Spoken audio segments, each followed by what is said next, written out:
So I'm in a spot of bother. I'm in jail, facing a £5,000 fine and possibly no house insurance. What is it I've actually done?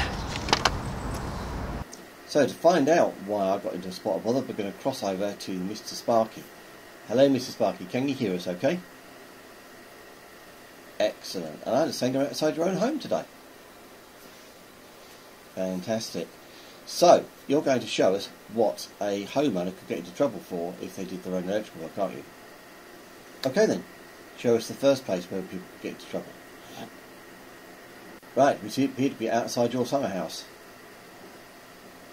And this is one place where people shouldn't do their own electrical work. Okay then. Have you got another place to show us? Off we go then. So we appear to be in your bathroom now. So this is another place where people shouldn't do their own electrical work, is it? Ah, okay then. Right. Is there anywhere else? Okay then.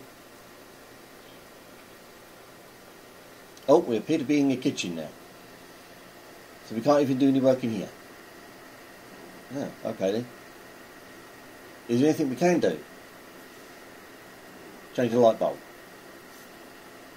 Change the socket front. Is that about it? Ah, okay. Fair enough. Right then. Well, thank you for that, Mr. Sparky. That's been a big help. And we'll see you later.